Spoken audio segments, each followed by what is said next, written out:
Die fees van die weke boodskap 2026. Die verborge skat. Soek die gees van wysheid. Vandag vier baie mense Pinksterfees sonder om te besef dat dit die fees van die weke is. Want Pinkster of Pentekoste beteken 50.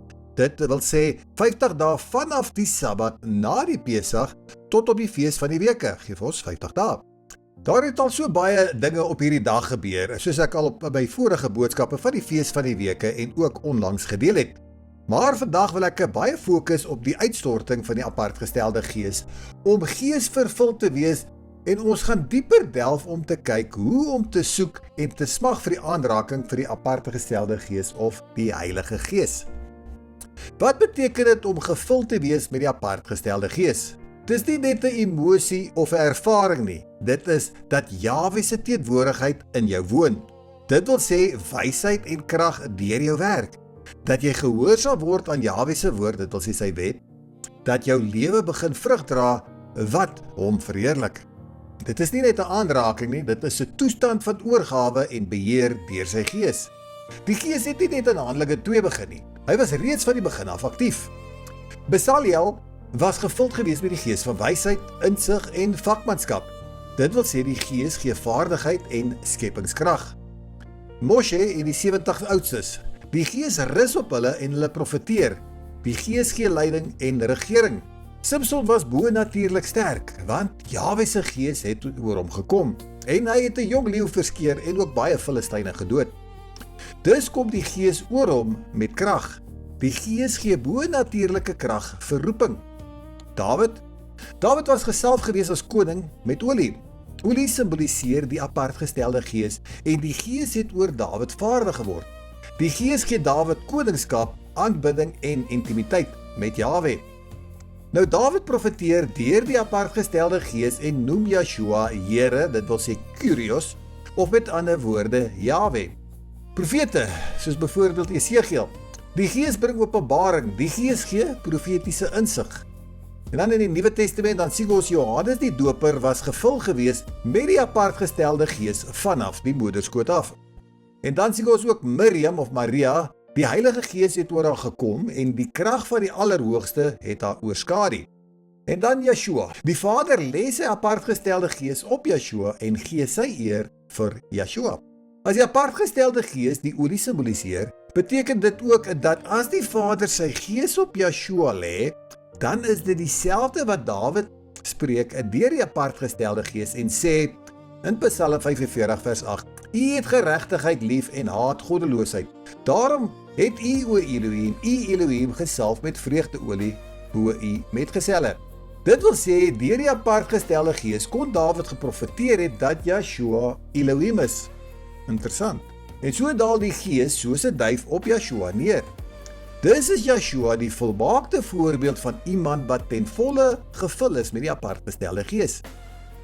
Dan sien ons ook dat die apartgestelde of die Heilige Gees ons ook in die hele waarheid sal lei. En so sien ons ook in Johannes 14 vers 6, Yeshua is die weg en die waarheid en die lewe. Dis sal die apartgestelde gees ons na wie lei? Na Yeshua. En dan sê Paulus ook dat elke knie sal buig en elke tong sal bely dat Yeshua Here is. Nou baie sal sê, daai Here beteken bloot net meester. Maar hoeveel ander meesters of mense van hoë gestalte word ook meester genoem? Selfs Sara het vir Abraham haar meester genoem.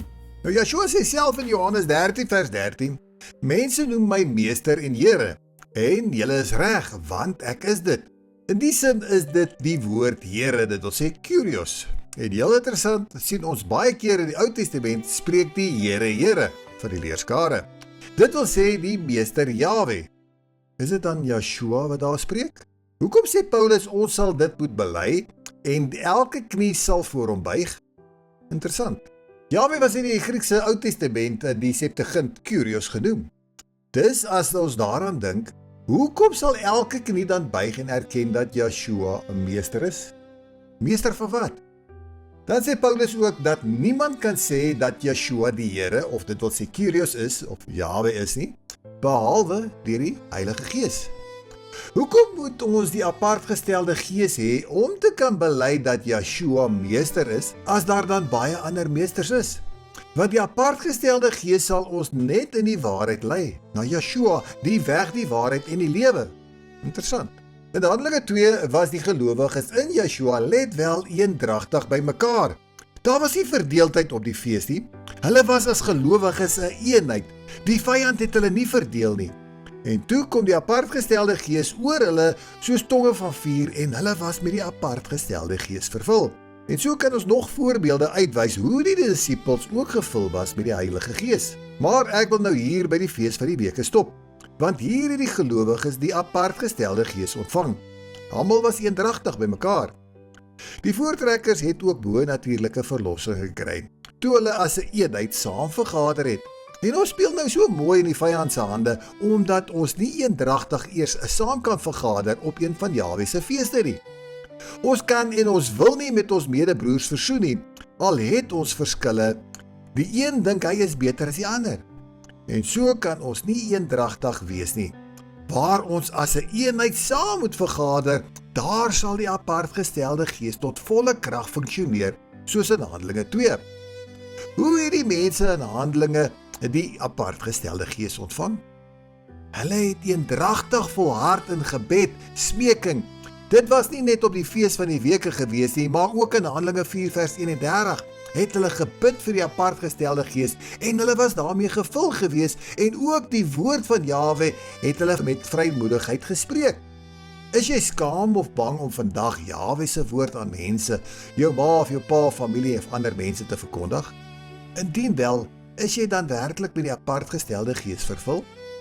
Watter krag lê daar in die apartgestelde gees en watter voorbeelde in die skrif is daar hoe die mense bo-natuurlike krag gehad het?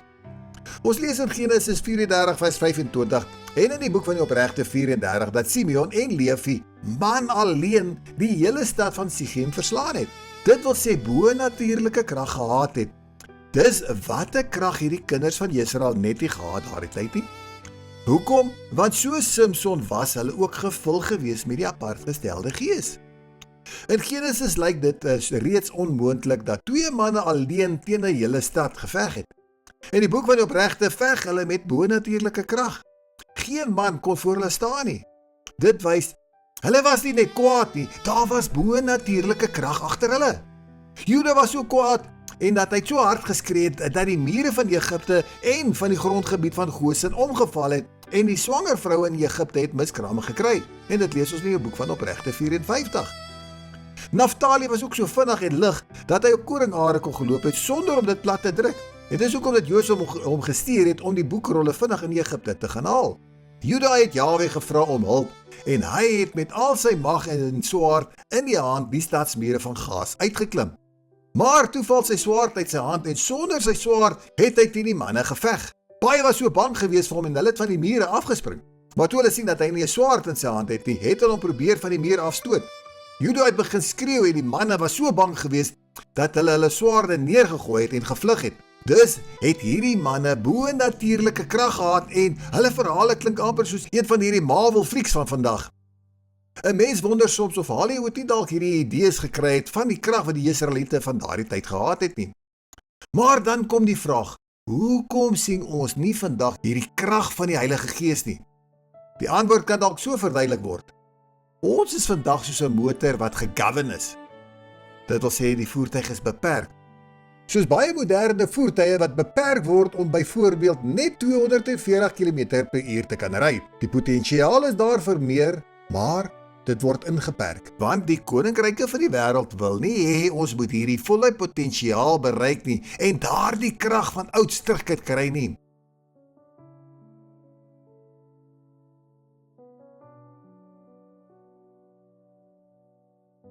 Net so is baie van ons vandag geestelik beperk. Ons leef nie in hierdie volle krag en die werking van die apartgestelde gees nie. En eerlikwaar, in baie gevalle is dit ons eie skuld. Nie net hierdie wêreldmagte wat ons beperk nie. Nou ontstaan hierdie belangrike vraag. Wat moet ons doen om hierdie apartgestelde gees te soek en daarmee vervul te word? Dink bietjie hieraan. Wie van julle sou nie graag 'n biljoenêr wou wees nie? Iemand wat nie hoef te werk nie, wat hulle eie vliegtuig het en wat vandag vakansie of inkopies kan gaan doen in Amerika of Dubai of waar ook al hy wil. Iemand wat kan ontspan elke dag op 'n luukse seiljag by die mooiste strande, tussen koraalriwe en selfs diepsee duik. 'n Leefstyl waar byna geen beperking is nie. Wie sou nie graag so 'n lewe wou verkies nie? Ja, baie van ons sal so graag so baie geld wil hê. Maar kyk wat sê een van die wysste manne in die skrif. Wysheid van Salomo 7 vers 7. Daarom het ek gebid en my is insig gegee. Ek het geroep en die gees van wysheid het vir my gekom. Dis moet ons soekend wees, gedurig bid en smag en vra vir die gees van wysheid. En dit is hoe ons die gees van wysheid kan ontvang. Vers 8. En ek het haar hoër geag as scepters en trone, en let wel, rykdom het ek as niks beskou in vergelyking met haar nie.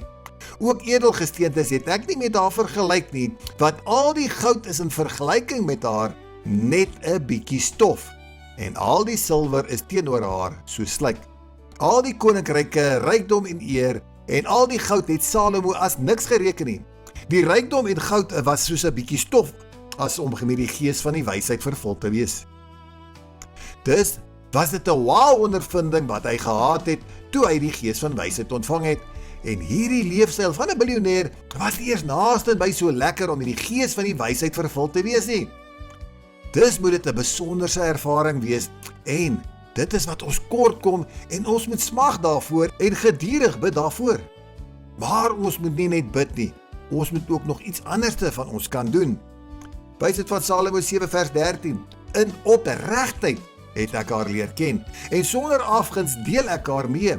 Ek hou haar rykdom nie verborge nie, want sy is vir die Adamiete 'n onuitputlike skat, en hulle wat haar verwerf het, is aangeneem in vriendskap met Elohim, omdat hulle 'n band gevorm het deur die geskenke van die tug.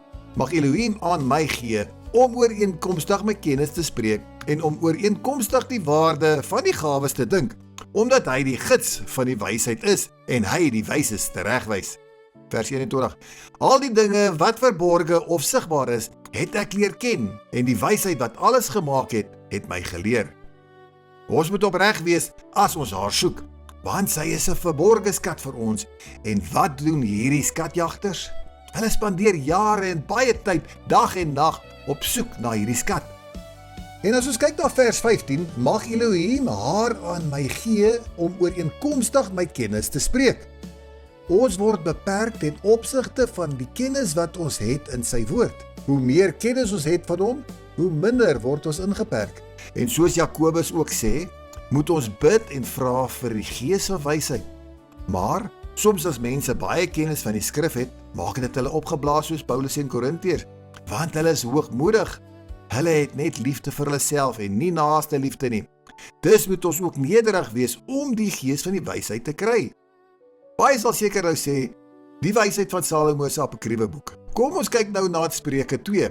Salomo praat van die verborge skat, die gees van wysheid, wat so kosbaar is, en let wel vers 5. Dan sal jy die vrees van Jahwe verstaan en die kennis van Elohim vind. So sal ons koning, ons Elohim ken, en hom in sy woord vind, en nie net teen die letter van die wet vaskyk. Dan gaan ons aan met die wysheid van Salomo 7 vers 25. Let wel, niks wat besoedel is, kan aan haar raak nie. Dus moet ons lewe skoon en rein wees, volgens Jahwe se weë, lewe en opreg wandel. Dan sal die gees van wysheid in ons woon. Want vers 26, sy is 'n onbevlekte spieël van die krag van Elohim en 'n beeld van sy suiwerheid. Dus moet ons ook op hierdie pad van heiligmaking strewe om onbevlek te lewe. Vers 27, en so sal sy binne in siele van die apartes woon. Dit wil sê, die wat hulle heilig, rein en skoon en onbevlek maak vir Elohim, en so maak sy ons vriende en profete van Elohim. Dis het ons baie self ondersoek wat ons moet doen. Hoe ons heilig, apart, skoon en rein kan maak om sodoende hierdie verborge skat te soek en om dit te vind. En soos ek gesê het, is dit soms ons eie skuld dat ons nie hierdie gees van wysheid kan vind nie. So kom ons kyk, wat moet ons nou nog doen? Wysheid van Salomo 6 vers 12. Wysheid gee lig en sy kan nie gedoof word nie. Sy word gemaklik gesien deur die wat haar liefhet en sy word gevind deur wie haar soek. Nou die gees van wysheid gee lig. Wat beteken lig hier in die Bybelse terme? Lig is gelyk aan leiding, lig is gelyk aan waarheid, lig is gelyk aan wysheid, lig is gelyk aan die regte pad. Jahwe se woord, sy wet het oor sy lippe gegaan. En om in sy wet te wandel, soek ons eers die gees van wysheid en het 'n begeerte in sy wet en sy weë. En so sal ons die gees van wysheid vind in sy wet. Want sy wet is die lig. Spreuke 6 vers 23. Want die gebod is 'n lamp en die wet 'n lig. Psalm 119 vers 105. U woord is 'n lamp vir my voet en 'n lig vir my pad. Psalm 119 vers 130. Die opening van u woorde gee lig. Ons gaan aan met wysheid van Salomo 6 vers 13.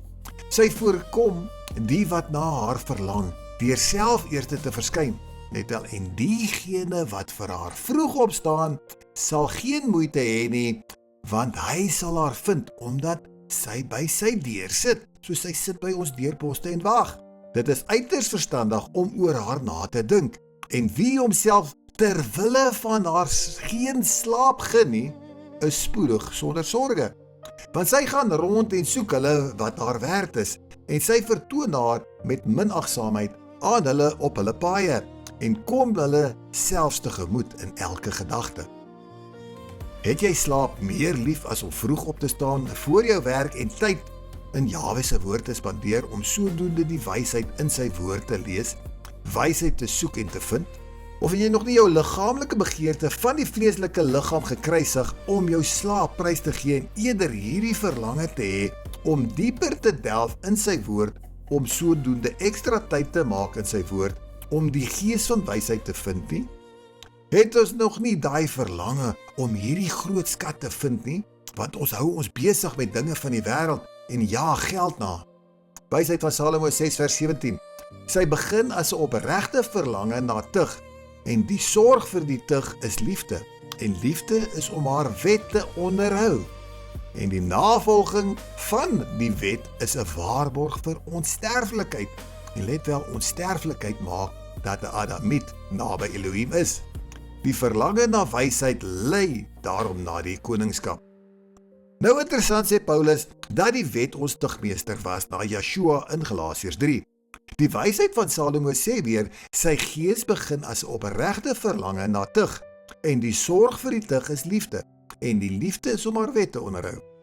Dus het die volk nie die gees van die wysheid liefgehad om in haar wet te wandel nie, en die verbreeking van die wet lei tot straf, en so het die vloeke oor die volk gekom.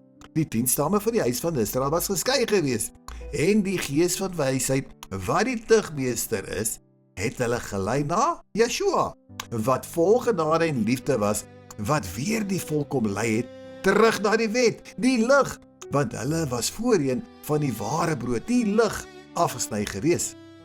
Dus moes Paulus ook die skrifgedeelte geken het van wysheid van Salomo, om sodoende hierdie stelling te kon gemaak het.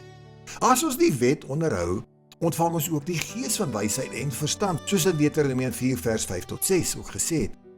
Of wil ons dwaas wees hier onder hierdie volke, sodat hulle ons kan beroof en plunder? Kyk ons na Psalm 119 vers 98. U gebooie maak my wyser as my vyande, want hulle is myne vir ewig. As ons in Jahwe se weë wandel, stel hy ons hoër as ons vyande, en nie ons vyande hoër as ons nie. Ek is verstandiger as al my leermeesters, want die getuienisse is my bepeinsing. Ek het meer verstand as die ou mense, want ek bewaar die bevele. En so sal ons die wysheid en verstand hê in Jahwe se woord, as ons ywerig vroeg opstaan en in diepte skrifstudie doen om sodoende sy waarheid in sy woord te vind, die gees van wysheid.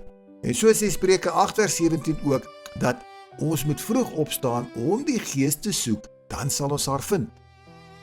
Want die wet van Jahwe is volmaak. Dit maak die eenvoudiges wys. En as ons nie Jahwe vrees nie, soos Job sê, sal ons ook nie die wysheid ontvang nie. Want as Jahwe sê, moenie vark en onrein diere eet nie, en ons steur ons nie aan hierdie bevel nie, wat uit sy mond uitgegaan het nie, en sê dit is vervul, ken ons hom beslis nie, want wat oor sy lippe gegaan het, sal hierdie onveranderlike Elohim nie verander nie. Dit wil sê, vrees hom, want hy is die een wat die siel kan doodmaak, en as hy spreek, luister en doen.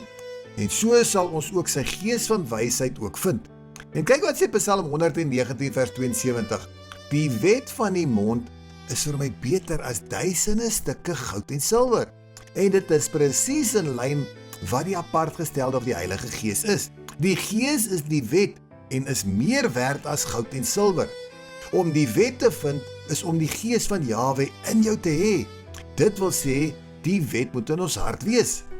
En dan in die wysheid van Salomo 1 sien ons ook die volgende. Vers 1, wees lief vir die woorde wat uit sy mond gegaan het. Sy wet het uit sy mond uitgegaan en soek hom met jou hele hart en siel. Vers 2, moet Jahwe nie beproef of 'n wantroue in hom hê nie, want anders sal jy nie sy gees van wysheid ontvang nie. Vers 3, hou jou gedagtes skoon, want bose gedagtes trek jou weg van Jahwe. Vers 4, want die gees van wysheid sal jou nie oorskadu as jy besoedel is deur wetsverbreking nie. As ons as ouers ons afkeer van Jahwe se gebooie of sy feeste nie hou soos dit voorgeskrywe is nie, is ons rebels. En as ons eggenote of ons kinders begin rebelleer teen Jahwe se woord en teen ons gesag, hoe kan jy dan wil kwaad word as Jahwe hulle dan teen jou gebruik om jou dan eintlik te wys, soos jy nie hiervan hou nie, so hou ek Jahwe ook nie daarvan as jy van my afwyk. En so gebruik Jahwe die tugmeester selfs in ons eie gesin, dat ons ten volle aan hom gehoorsaam moet wees en 'n voorbeeld vir ons eggenoot en kinders sal wees om Jahwe ten volle te dien. En so bevestig Spreuke 2 ook dat ons Jahwe se woorde moet aanneem en sy gebooie moet bewaar, dan sal ons die kennis van Elohim vind, sy gees vind. Nou om hierby te voeg, kyk wat sê Yeshua in Matteus 5 vers 6. Salig is die wat honger en dors na die geregtigheid, want hulle sal versadig word. Toe Salomo die goud en rykdom as niks beskou het nie, was hy verstandig weens die geregtigheid van die gees van wysheid, wat hy as 'n skat gevind het. So moet ons 'n honger en 'n dors hê vir die geregtigheid, sodat ons versadig gevul kan word met die gees van wysheid. Salomo vul ook Yeshua aan en hy sê in Spreuke 3 vers 13 tot 15, hy sê gelukkig is die mens wat wysheid gevind het, want haar wins is beter as silwer, sy is kosbaarder as korale. Wat moet ons nou nog doen om geesvervul te wees? Bekering, dit wil sê terugkeer waarvan ons afgewyk het. Begin luister na sy wet.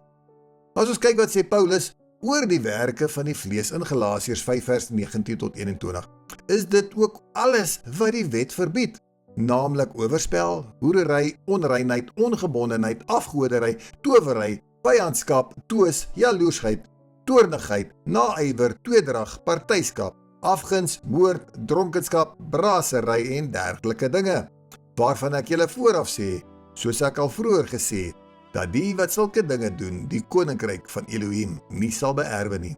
As ons as gelowiges nog die bogenoemde doen, is ons dan werklik met die apart gestelde gees vervul? Is ons werklik gedoop met die doop van die bekering van vergifnis van sondes en gedoop met die apart gestelde gees? As ons is, sal Jahwe ons reinig soos in Jesegiel 36, want Jahwe sal ons 'n nuwe hart gee. Dit wil sê 'n hart van vlees, en ons sal in sy wet en sy verordeninge wandel. Wat sal die apart gestelde gees doen? Die gees sal maak dat ons in sy insettinge wandel, onderhou en doen. Ons sal nie hinker na begeerlikhede van die vlees en sy begeertes volbring nie. Dis as ons werklik gedoop en gereinig was, sal ons in Jahwe se weë wandel. Indien jy 'n afskie daarvan het, is jy werklik geesvervuld? Of moet jy nog gedoop word met die apart gestelde gees?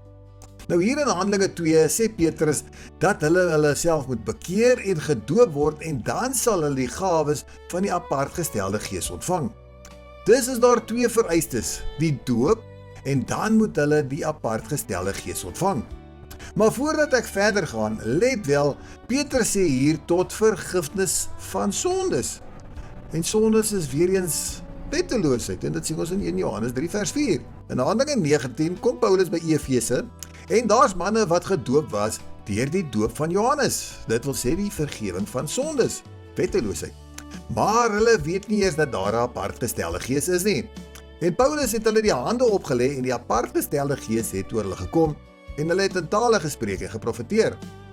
Dus die doop was vir bekering van wetteloosheid en dan word jy gedoop of gevul met die apart gestelde gees, want nou nadat jy gedoop is van die wetteloosheid, het jy die apart gestelde gees nodig om jou te lei, om in sy weë te wandel, om jou leermeester of tugmeester te wees, om die pad van heiligmaking suksesvol te stap.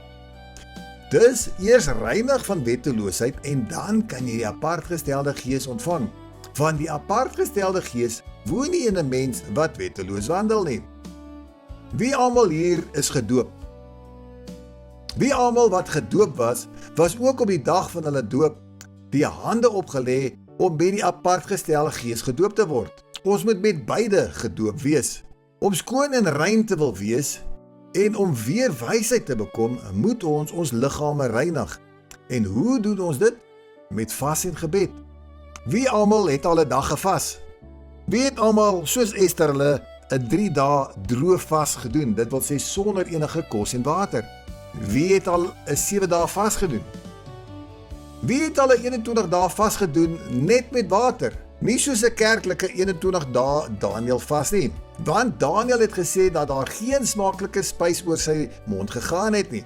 Want neute en sommige groentebredies wat mense maak sonder vleis is ook baie smaaklik. Dus wie het al 'n 21 dae vas gedoen net met water? Nie baie mense nie. In die apokriewe boek van 2 Esra 5 vers 13 sien ons het Esra gevas vir 7 dae. En wou antwoorde gehad het en die engel Uriel het vir hom gesê, let wel, as jy weer bid en ween en vas vir nog 7 dae, sal hy groter dinge hoor. Esra het toe vir nou nog 7 dae gebid, geween en gevas, en Uriel het weer aan hom verskyn, en tot Jahwe gebid. Toe Esra 14 dae gevas het, verskyn Uriel aan hom, en toe later praat Jahwe toe direk met hom, en vertel hom van die eindtyd, en die dae van die verwoesting in 2 Esra 6 vers 31, indien jy nou weer 7 dae lank sal bid en vas, sal ek nog groter dinge as hierdie aan jou bekend maak op die dag wat ek jou aanhoor. Esra het toe vir 21 dae gevas om hierdie goddelike besoek en openbaring te kon kry.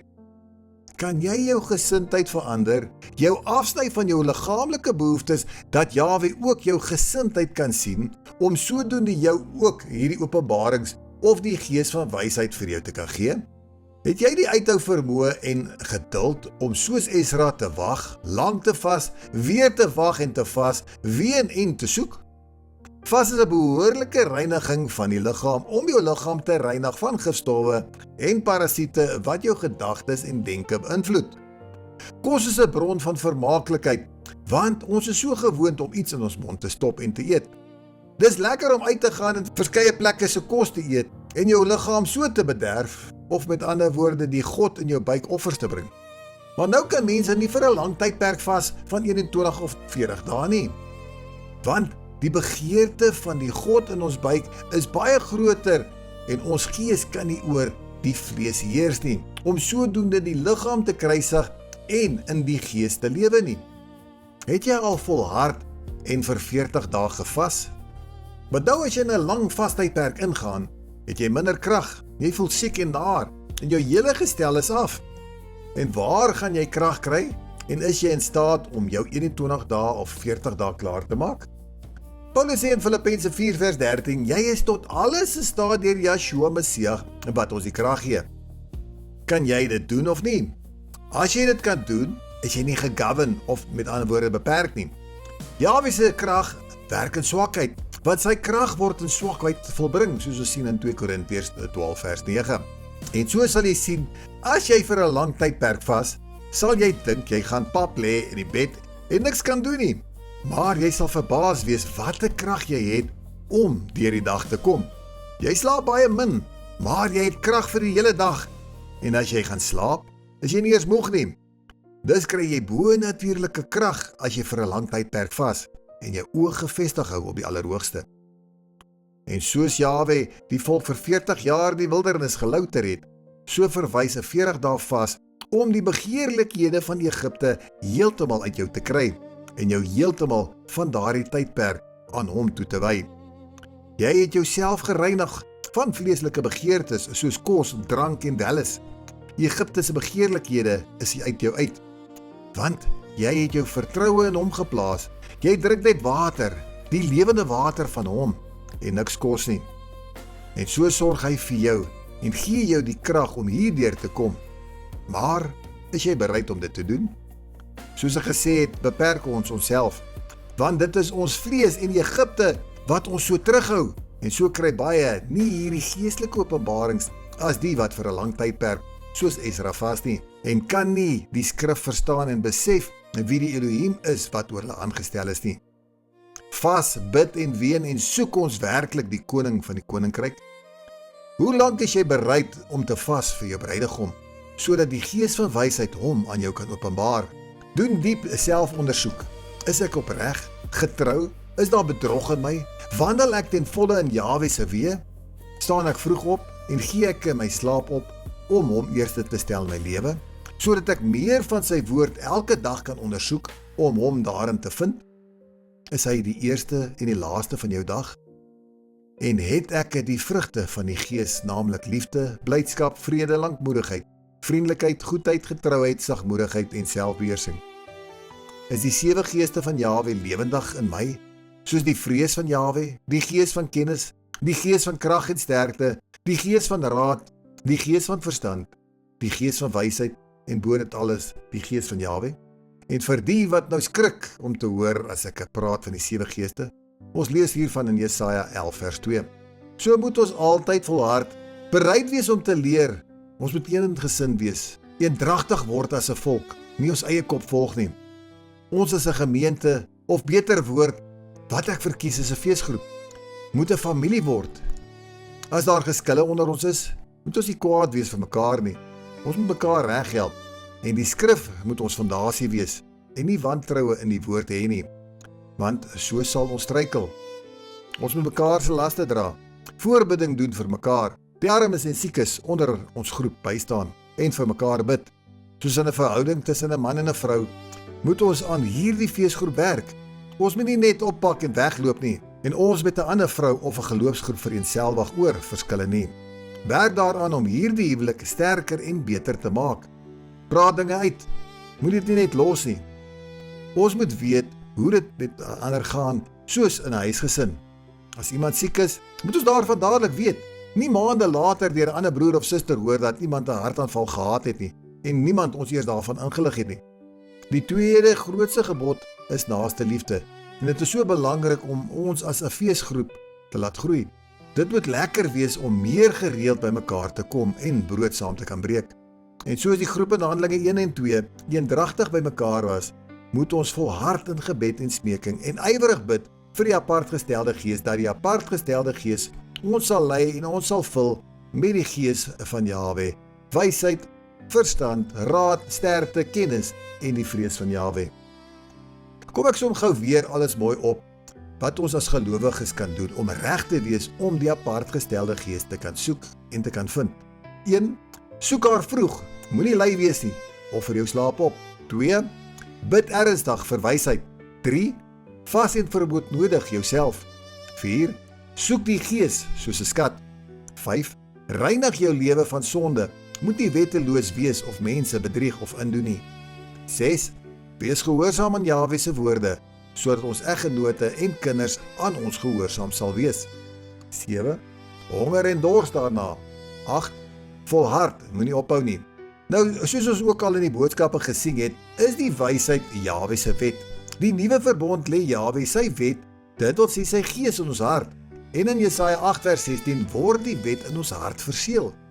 Dus as ons in Jahwe se weë wandel, kom sy apartgestelde gees en dit kom woon binne in ons. Maar as ons 'n afskeid het van sy wet, soos die skrif sê, nie ek nie, ek quoteer net, sal die apartgestelde gees nie ingaan in 'n hart wat wetteloosheid beoefen of 'n bedrieglike hart het nie. Dis moet ons onsself behoorlik reinig, ons sondes bely, vas en bid en afsny van die wêreld se wetteloosheid en ons apart hou en smag na sy gees, sodat sy gees oor ons kom. En soos die fees van die weke die dag was waarop die apart gestelde Heilige Gees uitgestort was, so is ons weer saam vandag eendragtig by mekaar. Kom ons verenig saam in gebed en smeking en bid dat Jahwe se Gees ook oor ons sal kom op hierdie dag, dat tonge van vuur ons sal omring en op ons sal neerdal, dat ons ook sal profeteer, sy woord sal uitdra na buite, doelgerig en yveraar sal wees vir sy woord, sodat ons kan uitgaan en nog eerstelinge by die oes kan byvoeg, en sodoende die hande op hulle kan lê, om ook gevul te kan wees met die apart gestelde Gees. Ek het 3 liedjies saamgestel, wat ek graag wil hê ons moet sing, of net mooi na die woorde luister, en hierdie verlange moet hê om gevul te wees met die apart gestelde Gees, dat Jahwe se Gees ons sal oorskadu en ons nuut sal maak. Een van die liedjies gaan oor Jesaja 11 vers 2, oor die 7 geeste van Jahwe. Moet asseblief nie dink, dit is iets vreemds nie. In Openbaring sien ons ook van die 7 geeste van Elohim. As jy ook graag hierdie verlange het om gevul te wees met sy Gees, soos u dit sing, bid en smeek Jahwe, dat sy Gees jou sal omvou, en dat die krag van die Allerhoogste jou sal oorskadu. Ondersoek jouself en kyk waar jy kort kom. Bely dit, smag vir sy aanraking van sy Gees. Die eerste lied gaan oor om jou hart te reinig, ons sondes te bely, sodat ons skoon kan kom om sodoende sy apart gestelde Gees te kan ontvang. Kom ons word stil en eengesind in die Gees en ons luister na die woorde van die lied. En as jy kan, sing die lied, bely dit en bid dit saam.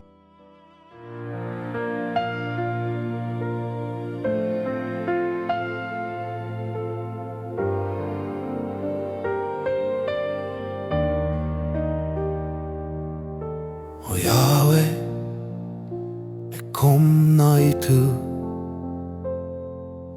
in nederigheid gebroken van hart. Soos Dawid roep ek na U genade, wees my genadig, o Elohim, volgens U liefde so groot. Volgens U groot barmhartigheid, delg my oortredinge uit, was my skoon van wetteloosheid, reinig my van sondes wat voor my bly staan. Was my Jahwe, maak my rein, witter as sneeuw wil ek wees, skep in my 'n rein hart, o Jahwe, en vernuwe 'n vaste Gees binne my.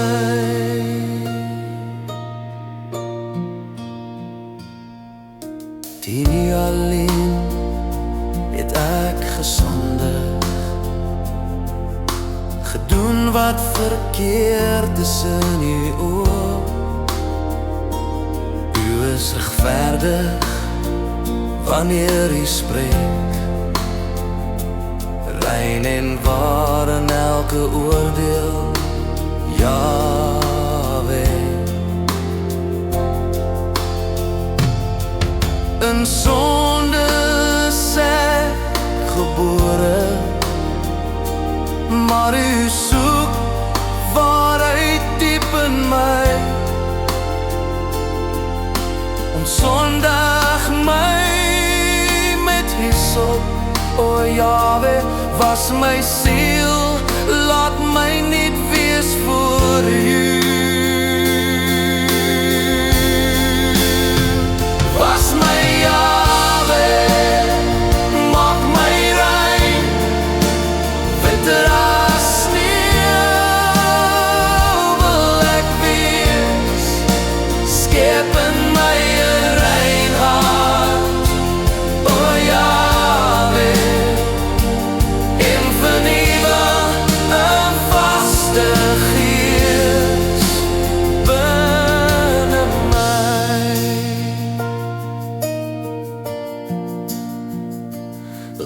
my weer vreugde en blydskap hoor. Laat gebroke gebeente juig. Verwerp my nie van u aangesig nie. Neem uw heilige gees nie van my weg nie. Gee my weer die vreugde van u heil. Ondersteun my met 'n gewillige gees. Dan sal ek u weer leer aan ander. En die wettelose sal na u terugkeer. Was my Jahwe, maak my rein, witter as sneeuw wil ek wees. Skep in my 'n rein hart, o Jahwe, en vernuwe 'n vaste gees binne my.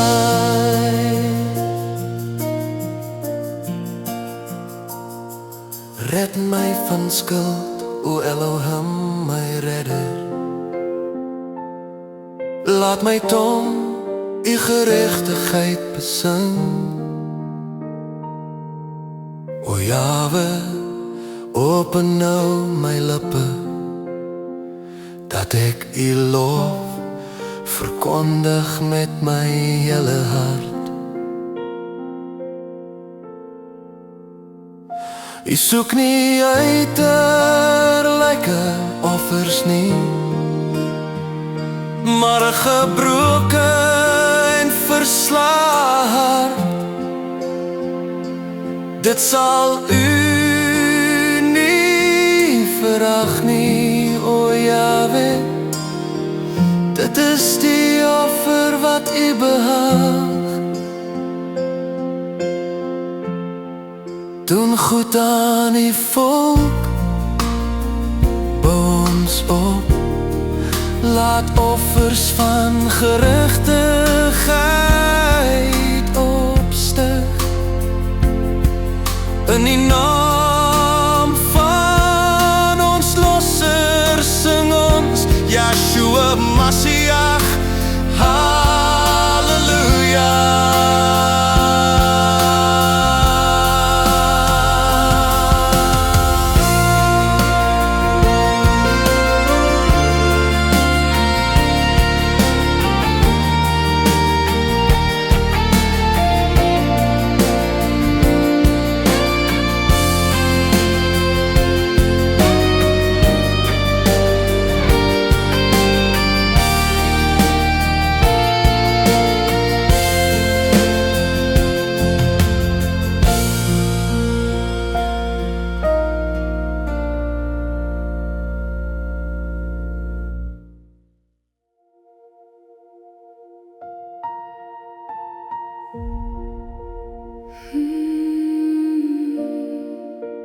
Laat die Gees my lei.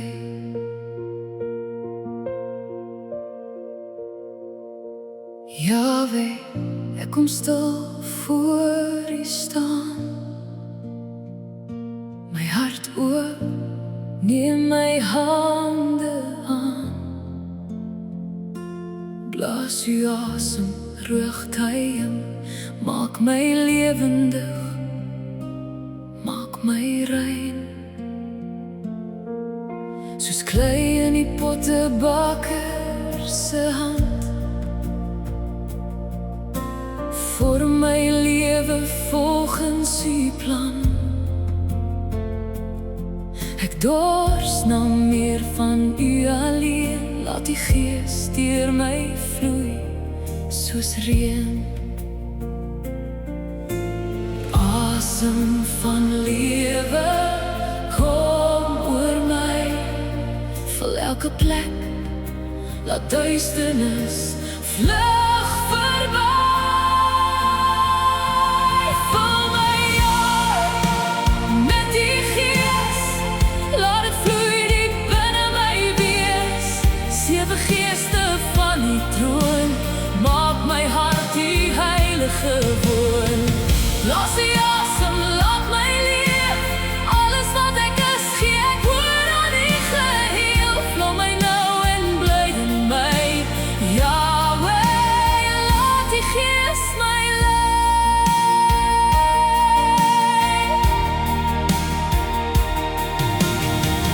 Gees van Jahwe rus op my, U teenwoordigheid maak my vry. Gees van wysheid leer my pad, om reg te kies in elke stap wat ek vat. Gees van verstand open my oog, laat ek sien wat lê daarbo. Gees van raad lei my stem, in elke keuse, elke stem. Gees van sterkte maak my sterk, in swakheid doen U krag U werk. Gees van kennis wys my U hart, dat ek U ken afgesonderd apart. Gees van die vrees van Jahwe leer my om in eerbied te leef elke dag, om te wandel rein en reg, en nooit weer van U pad weg. Asem van lewe kom oor my, vul elke plek, laat duisternis vlug verby. Vul my Jahwe met die Gees, laat het vloei diep binne my wees. 7 geeste van U troon, maak my hart U heilige woon. Blaas U asem, laat my leef, alles wat ek is, gee ek oor aan U geheel. Voel my nou en bly in my, Jahwe, laat die Gees my lei. Laat liefde groei diep in my hart, vreugde wat bly, selfs in die smart. Vrede soos 'n stil, sagte see, geduld wat wag en nooit wil vlieg. Vriendelikheid wat lig laat skyn, goedheid wat genees en rein. Getrouheid sterk, bly staan in U, sagmoedigheid wat buig, maar bly getrou. Selfbeheersing rein en vry, U beeld gevorm hier binne my. Vul my Jahwe, hey, met U Gees, laat het brand diep binne my wees. Hey, vul my Jahwe, met U Gees, laat het brand diep binne my wees. 7 geeste van U troon, maak my hart U heilige woon. Blaas U asem oor my nou, maak my nuut, maak my getrou. Jahwe, bly in my, laat die Gees my lei.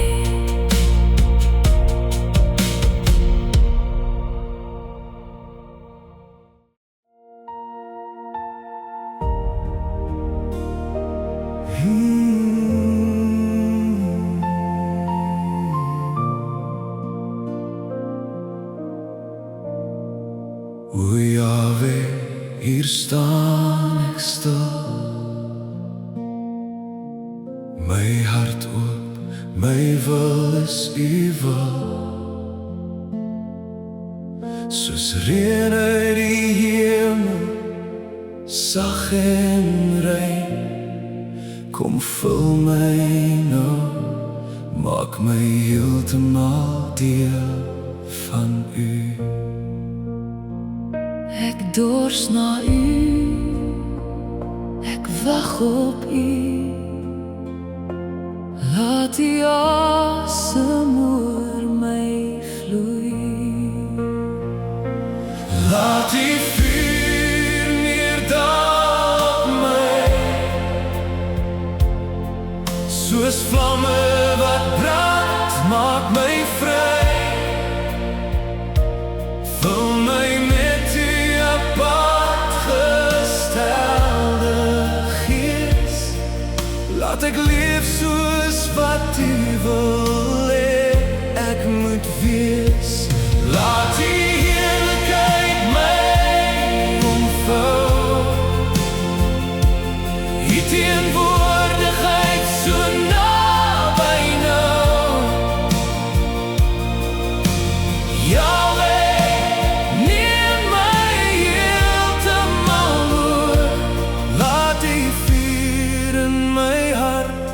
bly gloei.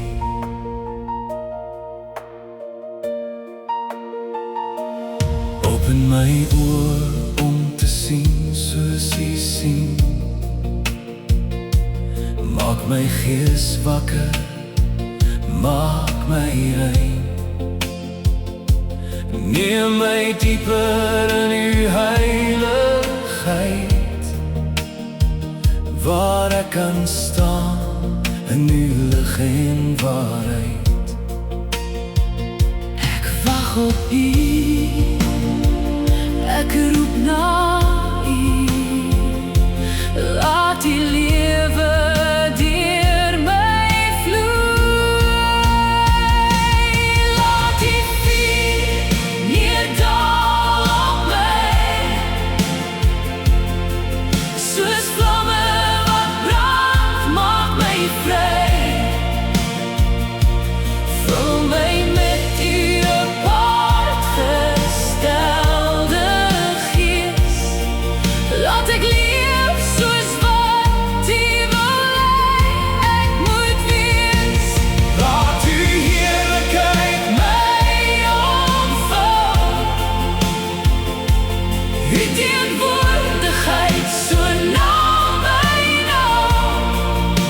Oh, Yahweh, neem my heeltemal oor. Laat U vuur in my hart bly gloei. Die gees van Yahweh rus op my, wysheid en verstand lei my vry. Raad en sterkte, kennis en vrees, leer my om in U waarheid te wees. Sewe geeste, kom vul my nou, maak my hart en wese getrou. Laat my wandel in U lig en U heerlikheid sien van aangesig tot aangesig. Laat U vuur neerdal op my, laat het brand diep binne my. Vul my nou Met die gees, vernuwe my. maak my heeltemal nuut.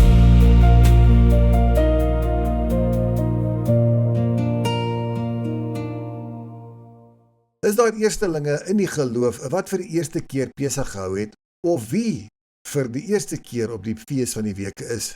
Kom asseblief na vore. Reg deur die skrif sien ons was die fees van die weke 'n verbond wat die volk hernie het met Jahwe. Van Adam hulle, Noag, Abraham, die volk op Sinai ensovoorts. En so is die verbond nagekom met Joshua se geboorte en die uitstorting van die apartgestelde gees om sodoende gehoor te gee aan sy verbond. Nou die Judeërs hou die fees van die weke, want dit is die dag wat Jahwe op die berg van Sinai aan hulle verskyn het en hulle die wet gegee het, en sodoende 'n verbond met die volk gesluit het. Maar julle weet dat Jahwe se woorde te hard was vir hulle, en hulle kon nie daarna geluister het nie, en hulle was bang hulle sterf. Nou kyk mooi hier in Eksodus 24 vers 7. Moshe lees die wet, die boek van die verbond voor die kinders van Israel, en hulle beloof en sê alles wat Jahwe gespreek het, sal hulle onderhou en doen en daarna luister. Nou vers 8. Toe neem Moshe die bloed en gooi dit uit op die volk en sê, dit is die bloed van die verbond wat Jahwe met julle gesluit het, op grond van al hierdie woorde. Dis word die verbond bekragtig met bloed wat op die volk uitgegooi was. Daarop het Moshe opgeklim met Aaron, Nadab en Abihu en 70 van die oudstes van Israel. En hulle het die Elohim van Israel gesien en onder sy voete, net soos 'n vloerwerk van safierstene en so helder soos die hemel self. Maar hy het sy hand nie na die uitgesoektes van die kinders van Israel uitgestrek nie, en hulle het Elohim aanskou. Kyk nou mooi. Daarop het hulle geëet en gedrink. Baie interessant het hulle hierdie Elohim aanskou. Hulle het saam met hom geëet en gedrink nadat die verbond met die volk gesluit was. En ek het altyd gedink dat 'n mens sal sterf as hulle in die teenwoordigheid van die Vader kom. Of wie was hierdie Elohim van die verbond waarmee hulle saam geëet het? Nou Moshe, Aaron, Nadab en Abihu en 70 van die oudstes van Israel het alleen opgeklim. En as ons hieronder kyk in Eksodus 24 vers 2, sien ons net hulle mag opgeklim het en die volk nie. Want hulle het nie na Jahwe se woorde geluister en sy woorde verwerp, want dit was te hard vir hulle gewees. Dus kon hulle nie saam met Jahwe eet en drink en in Jahwe se teenwoordigheid kom nie. En so het Jahwe hierdie verbond bekragtig met 'n maaltyd nadat bloed gesprinkel was op die volk. Dit wil sê, direk nadat die verbond met die volk gesluit het, het Jahwe die verbond bekragtig met 'n maaltyd. En hulle het geëet en hulle het gedrink in sy teenwoordigheid. As ons nou so kyk na die offers wat op die fees van die weke, op die dag waarop Moshe en die oudstes en sy broer hulle die verbond en feesmaal met Jahwe bekragtig het, sien ons nou op die fees van die weke die verskeie offers wat hulle moes bring. En hier in Numeri 28 vers 26 sien ons dis wel die fees van die weke. En in vers 28 hulle spysoffer van fynmeel met olie gemeng. En dan is dit ook in vers 31 sien ons hulle drankoffers. Nou drankoffers is niks niets nie. Dit word nie net op die altaar uitgegiet nie, maar word ook reg deur die volk wat op die feeste gedrink. As ons nou so mooi kyk na Numeri 15 vers 3, dan sien ons dis 'n besondere gelofte om aan Jahwe te bring. Let wel, dis 'n vrywillige offer by julle feeste. Is die fees van die weke 'n fees? Beslis ja. Dis het ons 'n besondere gelofte en dit is vrywillig. Niemand word forceer nie. Nou baie vermoed Dawid het Psalm 116 geskrywe en hier sê hy dat hy die beker van verlossing sal opneem en die naam van Jahwe sal aanroep. Let wel, in die teenwoordigheid van die ganse volk. Dit wil sê op sy feesdag. Want 3 keer 'n jaar moes die volk saam vergader en die fees van die weke is een van hierdie pelgrimsfeeste waar hulle saam moet vergader en hulle het die Hallel gesing. Dit wil sê, dit is Psalm 113 tot 116. En dan in vers 17, drink hy die beker van danksegging en hy roep die naam van Jahwe aan. As ons nou so mooi kyk na vers 15 en 16, sien ons het Jahwe medelee met sy volk se dood. Hy wil nie hê ons moet sterf nie. En so in vers 17, sal hy ons losmaak van die bande van die dood. En dus dank Dawid hom hiervoor en hy hernie sy verbond met Jahwe in die teenwoordigheid van die ganse volk, want dit is 'n feesdag en hy bring hom die dankoffer en neem die beker op soos Moshe, Aaron en die 70 oudstes en hulle drink en eet die verbond saam met Jahwe en word een met hom in sy verbond. Nou as ons besef wat die spysoffer is, sien ons in Levitikus 7 wat behels die spysoffer. Ons sien in vers 11, dit is 'n dankoffer aan Jahwe. Vers 12, 'n lofoffer en dan sien ons ongesuurde koeke. En in vers 13 is ons ook waar ons is vandag, op die fees van die weke waar ons 2 beweegbrode het, wat gesuurd is en dus saam met die brode moet ons ook ongesuurde koeke hê. Nou Yeshua, soos Melchisedek, hernie die verbond met sy volk en hy bring ook brood en wyn. Yeshua is ons rabbi, ons leermeester, Elohim self wat ons kom onderrig het en onder sy volk kom woon het. En hy stel 'n voorbeeld, soos Moshe.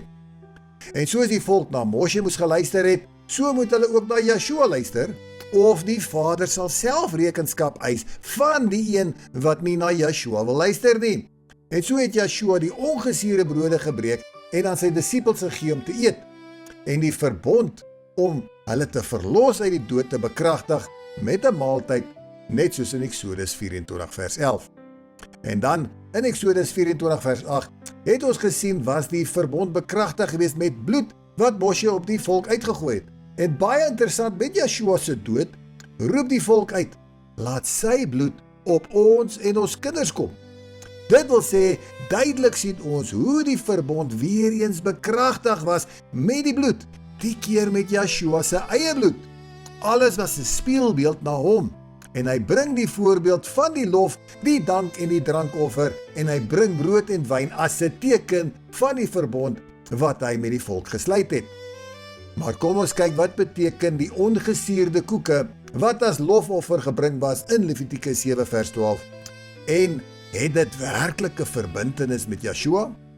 Nou, ongesuurde koeke is afgelei van die wortelwoord H2490 en beteken properly to bore. That is by implication to wound, to break, to slay, to sorrow, to stain, to wound. Dit wil sê deurboor, gebreek. En dit is wat Yeshua vir ons kom wys het, wat 'n lof en 'n dank en 'n drankoffer behels op sy feestdae. Sy gebroke liggaam, gedeurboorde liggaam en sy bloed. Maar soos die volk nie na Jahwe se stem kon luister nie, so was Yeshua se woorde ook te hard vir sy volgelinge en hulle het van hom weggegaan, want hulle wil nie deel raak en een word met hom in sy verbond nie en hulle kies nie die lewe nie, want sy woorde is te hard vir hulle. En nogal baie interessant, die getal sien ons hierso in Johannes 6 vers 66, die 666 en dit is die wat hulle van Yeshua afgesny het, wat nie deel van hom en sy verbond wou gehad het nie. Nou kan hulle nie saam met Moshe, Aaron en die 70 oudstes saam in Jahwe se teenwoordigheid kom en een word met hom en hom te dank, te loof en die drankoffer, die beker van verlossing opneem om skoon gewas te wees in sy teenwoordigheid te eet en te drink nie. Soos nou by die 15 vers 3 gesê het, hierdie is 'n vrywillige offer. Moet asseblief nie forceer voel om hieraan deel te neem nie. Vir die wat belangstel om deel te wees van die lof, die dank en die drankoffer. Ons het hier gebreekte brode, ongesuurde brode. Ons het dit gemaak volgens die resep van Jesegiel se broodresep in Jesegiel 4 vers 9. In die skrif was die Jesegiel 4 brood oorspronklik 'n teken van benoudheid, verstrooiing, hongersnood en Israel se onreinheid tussen die nasies. En dit is waar ons is vandag. Maar juis daarin lê 'n sterk profetiese beeld vir verbondshernuwing. Die brood bestaan uit baie verskillende bestanddele wat saam een brood vorm: koring, gars, bone, lensies, giers en spelt. Die Jesegiel brood herinner ons vandag dat ons almal uit verskillende plekke, vlakke en seisoene van die geloof kom. Sommige sterk, sommige gebroke, sommige nuut in die waarheid, ander lank reeds in die waarheid. Soos die verskillende bestanddele van die brood saam in een deeg gemeng word, so bring Jahwe sy verstrooide volk weer bymekaar om een liggaam en een verbondsvolk voor hom te wees. Net soos die twee beweegbrode wat die verlore stamme van die huis van Israel en die huis van Juda simboliseer, so kom hulle saam op die fees van die weke as 'n eenheid voor Jahwe. Die brood dra herinneringe van vernedering, swaar kry en verstrooiing, maar ook die hoop van herstel en eenwording, en ons verklaar dat ons nie meer verdeeld wil wees nie, maar een in hart, geloof en gehoorsaamheid aan hom. Ons gaan dit vir u uitdeel wat vandag hulle verbond met Jahwe wil hernie op die fees van die weke. Kom ons word een en ons bring Jahwe die lof, die dank en die drankoffer in sy teenwoordigheid, en ons betaal ons besonderse gelofte en neem die beker van verlossing, die beker van die verbond op, soos Moshe, Aaron en die 70 oudstes, en ons hernie ons verbond as 'n eenheid met Jahwe op hierdie besonderse fees in die ganse teenwoordigheid van sy volk. Ons loof en ons dank hom vir die verbond wat hy met ons gesluit het en ons van die dood bevry het. En soos ek gesê het in Numeri 15 vers 3, is dit 'n besonderse gelofte en ook 'n vrywillige offer. Niemand word verplig om dit te doen nie. Kom ons neem die woorde aan, soos in Hebreërs 13 vers 15. Laat ons dan gedurig deur aan Elohim 'n lofoffer bring. Vir ons kykers hier op sosiale media, kan ek 'n spesiale lied speel, die beker van verlossing. As jy deel wil raak in die verbond en een wil word ook in Jahwe se verbond, neem die beker van verlossing op en eet die ongesuurde brode en loof hom en dank hom vir hierdie fees wat hy vir ons gegee het en dank hom vir alles wat hy gedoen het om hierdie verbond met ons te bekragtig. Mag jy 'n geseënde fees van die week hê. 'n Geseënde dag. Shalom.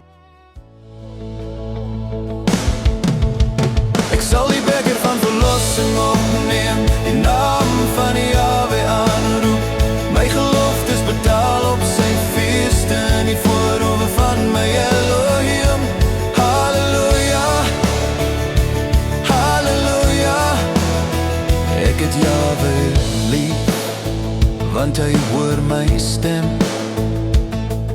my smeking en my roep. Bande van dood het my omsluit, angs van die dode ryk my oorweldig. Toe het ek die naam aangeroep. Jawe, red my siel. Genadig is u, regverdig is u, vol barmhartigheid is u. U het my oë van trane gevee, my voete weggehou van struikeling, sodat ek voor uw aangesig kan wandel in die land van die lewendes. Ek sal die